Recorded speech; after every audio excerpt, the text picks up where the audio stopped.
I'm Abhi. My amma always told me that I should live up to the meaning of my name, to be fearless.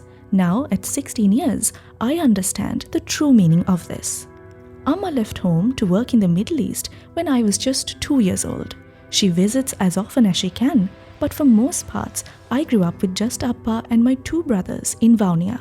From a young age, I had to attend to home chores. Getting good grades was never a priority for my Appa. He never even encouraged me to go to school. This also meant constantly fighting with my Appa. I stopped going to school when I was in grade 8. I cooked and cleaned the house each day. In the evenings, I would go to my friend's house.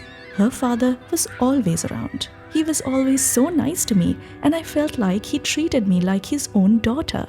But I was wrong. One evening, I met him on the road. He said my friend hadn't returned from school yet, so he suggested that we could go and have ice cream while we wait for her. I don't get the chance to have ice cream often, so this was exciting for me. He held my hand tightly and started walking down a lonely road. I kept asking him where the ice cream shop was, but he promised me that it was only a little further down. We went inside a house, but it seemed like no one was home. He took me straight into a bedroom. He asked me to take off my dress. When I refused, he threw me onto the bed. He held me tight and raped me. It hurt so much that I kept losing consciousness. I kept picturing my amma and wished she could come and save me. By 11 p.m., when I hadn't returned home, my appa was furious. He checked with our neighbors and went storming into my friend's place looking for me. Appa then called the 1929 Children's Helpline for assistance. No one spoke of the fact that my friend's father was also missing. He took me back to my friend's place only around 11 a.m. the next day. His wife, who opened the door, demanded to know where I had been after noticing the bruises on me. But I said nothing. My entire body hurt. Fear had overcome my life.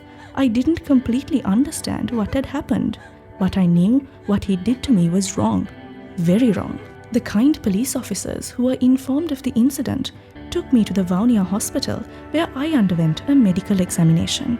They asked me to give a statement and share what happened to me. How could I tell them? Would they believe me? Remembering Amma's words about me being fearless, I finally mustered up the courage and told them everything. They promised me that I was now safe. No one could hurt me anymore. The authorities were clear that my home was no longer safe for me. The police worked together with Offer Ceylon in Vaunia and the Women's Development Office of the Katcheri to find me a safe home. They took me to a women's shelter in Vaunia where there were 40 other girls and women like me. They supported me with all the paperwork. I was also given counseling.